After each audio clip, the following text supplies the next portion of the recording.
Praise the lord. యేసుక్రీస్తు నామములో మీ అందరికీ ఈ మార్నింగ్ మన్నాని ఈ కార్యక్రమానికి మన ప్రేమతో ఆహ్వానిస్తున్నాం. మా కార్యక్రమం ద్వారా మీరు చాలామంది దీవించబడుతున్నారు. మీరు ఎందుకు ఈ కార్యక్రమాన్ని అనేకులకు పరిచయం చేయకూడదు, షేర్ చేయకూడదు? షేర్ చేస్తే బాగుంటుంది కదా. సో ఇంకా మీలాగా కొంచెం మంది ఆత్మీయంగా బలపడగలుగుతారు. అంతేకాదు మన ధైర్యం చెక్కిన యూట్యూబ్ ఛానల్ని అనేకుల్ని సబ్స్క్రైబ్ చేయమని చెప్పండి. మీరు కూడా సబ్స్క్రైబ్ చేయకపోతే మీరు సబ్స్క్రైబ్ చేసుకోవాలని ప్రభుపరట మనవి చేస్తున్నారు. ఈ కార్యక్రమం చూసే వారిలో ఉదయం లేస్తూ ఒక దుఃఖముతో, వేదనతో, బాధతో లేచారు ఈరోజు. అవునా కాదా చెప్పండి? ఏదో కీడు జరగబోతున్నట్టుగా, ఈరోజు నాకు ఏం జరుగుతాయో, ఏ శోధన వస్తాయో, ఏ బాధ వస్తాయో అనుకుంటా లేచారు. నేను మీకు ప్రవచిస్తున్నాను, మీరు ఏదైతే అనుకున్నారో వాటికి ఆపోజిట్గా దేవుడు ఈరోజు సూర్యుడు అస్తమించే లోపల అసాధారణమైన కార్యం జరిగించబోతున్నాడు. మీ దుఃఖ దినాన్ని నాట్యముగా దేవుడు చేయబోతున్నాడు. అనేక మార్లు పలికాను, ఇప్పుడు కూడా యేసు నామములో ప్రవచిస్తున్నాను. మీ జీవితంలో మీరు ఆత్మీయంగా, భౌతికంగా, భూ సంబంధంగా, పరసంబంధంగా పోగొట్టుకున్నవి ఏదైనా ఉంటే అవన్నిటినీ దేవుడు ఇంకా కొన్ని గంటల్లో మీకు సిద్ధపరచబోతున్నాడు. మీకు ఆశ్చర్యంగా ఉండబోతుంది. సమయం అనేది దేవుని యొక్క స్వాధీనం ఉంది కాబట్టి, దేవుని బిడ్డలారా, 430 సంవత్సరాలు ఐగుప్తు యొక్క బానిసత్వంలో ఇశ్రాయేలు ప్రజలు ఉంటే ఒకే రాత్రిలో ఆ సమస్యలన్నింటికి ఫుల్ స్టాప్ పెట్టగలిగాడు మన దేవుడు. అలాగే మీ కూడా ఒక్క తాకిడి, ఒక్క చుక్క యేసు రక్తం, ఒక్క యేసు నామం, ఒక్క దేవుని యొక్క వాక్కు ప్రవచనం మిమ్మలను సంపూర్ణంగా విడుదల చేయబోతుంది. మీరు దేవుని చేత దీవించబడబోతున్నారు. ఒక అద్భుతం పొందకుండా ఈరోజు రాత్రి నిద్రకి మీరు వెళ్ళరు. ఇది ప్రవచనంగా మీరు రాసుకోండి, మీ మనసులో పెట్టుకోండి. ఈ క్షణము ఈ ప్రవచనాన్ని మీరు జ్ఞాపకం చేస్తూ ఉండండి. ఏదో ఒక సూచక్రియలు, అద్భుత కార్యాలు బలంగా జరగబోతుంది. ఒక శుభవార్తను మీరు వినబోతున్నారు.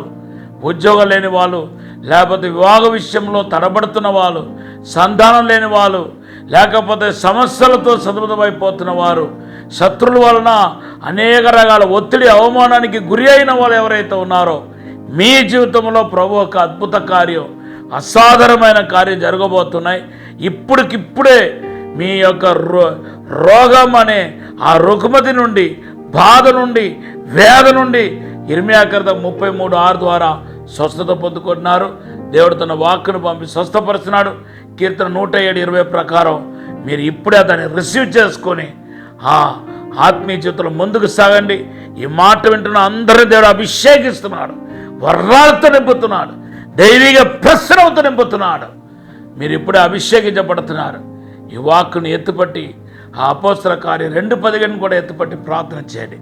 దేవుని బిడ్డలారా, మన దేవుని యొక్క వాక్కులోనికి వెళ్తే సంఖ్యాకాండం 20 అధ్యాయం 7 నుండి 12 వచనాలు చదివితే, ఆ దేవుని ఇంటి అన్నిట్లోనూ ఎంతో నమ్మకస్తుడుగా ఉన్న మోసే, దేవుని బిడ్డలారా, ఒక్క చిన్న విషయంలో తొందరపాటు వలన దేవునికి విధేయత చూపించలేకపోయాడు, దేవునికి లోబడలేకపోయాడు.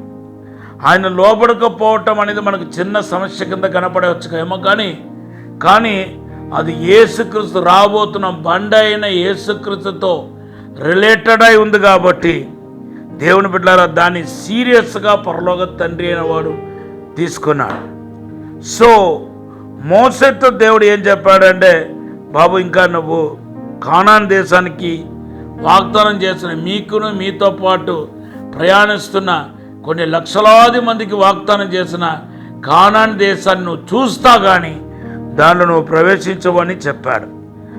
తర్వాత అక్కడితో ఆగిపోయి ఉంటే మోసే శిక్షించబడ్డాడు, ఇంకా జీవితాంతం శిక్షించబడుతున్నాడని మనం అనుకోవచ్చు. కానీ మత్తయి సువార్త 17వ అధ్యాయం 1 నుండి 3 వచనాలు చదివితే, ఆ రూపాంతర కొండలో యేసు పక్కనే నిలిచి మోసే యేసుతోనూ యేసు మోసేతోనూ మాట్లాడుతున్నట్టుగా కళ్ళుకు కట్టినట్టుగా చూశారు.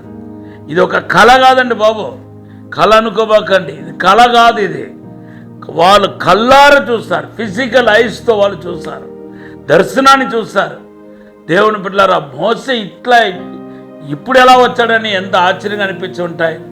యేసు ఎప్పుడైతే ప్రేమస్వరూపిగా క్షమించేవాడుగా ఆయన మనుషుల యొక్క ప్రతి పాపాన్ని మోసే గొర్రెపిల్లగా పుట్టాడో, దేవుని బిడ్డలారా, మోసే ఒక పాపాన్ని కూడా క్షమించాడని నేను అనుకుంటున్నాను. అందుకొరకు మోసేని దేవుడు తీసుకొచ్చిస్తాడు. మోసేకిని యేసు ప్రభువుకిని 1600 సంవత్సరాలు, ఈ 1600 సంవత్సరాలు నివర్తి చేయలేని ఈ యొక్క బాధ తొలగిపోయింది. రూపాంతర కొండ ఎక్కడ ఉందండి? కానాన్ దేశంలో ఉంది. కానాన్ దేశం ఒక నడిబొడ్లో ఉంది. అక్కడికి వచ్చి యెరూషలేమును దేవుడు చూపించేశాడు. కానాన్ దేశాన్ని మోసేకి చూపించేశాడు. అంటే నేను ఏమంటున్నానంటే, దేవుడు మన పాపానికి తగినట్టుగా శిక్షించడు. నంబర్ 1. అలా శిక్షించే ఫలమైతే మోసే ఎందుకు యేసు ప్రభుతో పాటు కానాన్ దేశంలో ప్రవేశించాడు? ప్రవేశించలేవు అని ఏ దేవుడైతే చెప్పాడో ఆ దేవుడు ఇప్పుడు తీసుకొచ్చి నిలబెట్టాడు. నంబర్ 2, మనలను ఆయన శిక్షించే విషయంలో పశ్చాత్తాపపడే దేవుడు యెహోవా దేవుడు అనే విషయం మనకు అర్థమవుతుంది.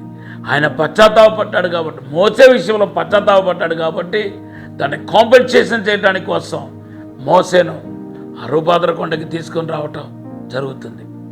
3వది ఏంటంటే, మనం ఒక్కవేళ శిక్షించబడ్డాం అనుకుంటే ఈ ఈగోలోగా ఈ భూ సంబంధమైన వాటి విషయంలోనే మనము శిక్షను ఎదుర్కొంటామే తప్ప పర సంబంధమైన ఆత్మీయ విషయంలో మనము శిక్షించబడమనే విషయాన్ని ఇక్కడ మోసే ద్వారా మనకు అర్థమవుతుంది.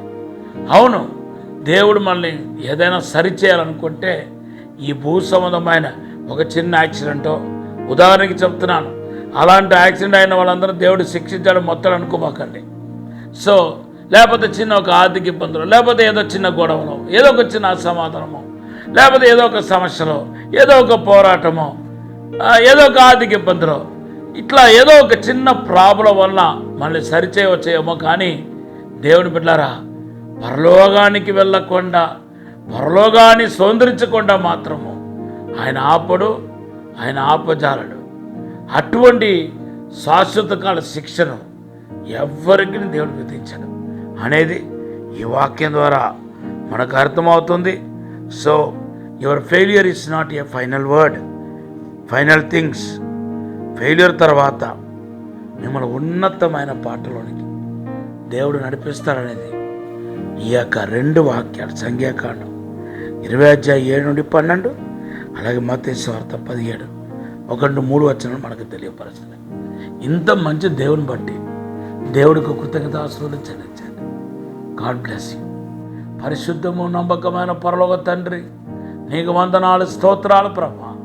మమ్మల్ని క్షమించి, మన్నించి, పరిశుద్ధపరిచి నీ ప్రేమను గ్రహించటకు సాయం చేయండి ప్రభా. నీ ప్రేమలో కొనియాడటకు సాయం చేయండి ప్రభా. అభిషేకించండి ప్రభా. దైవిక ప్రసన్న చేత, మహిమ చేత నింపండి ప్రభా. పరలోక వెలుగు తాకనగాక, అభిషేకం తాకనగాక, దైవిక ప్రసన్నత ఇప్పుడే తాకనగాక. మీరు ఆశీర్వదించి దీవించి బలపరచమని యేసు నామములో అడిగి వేడుకుంటున్నాం తండ్రి. ఆమేన్. Have a blessed day. God bless you.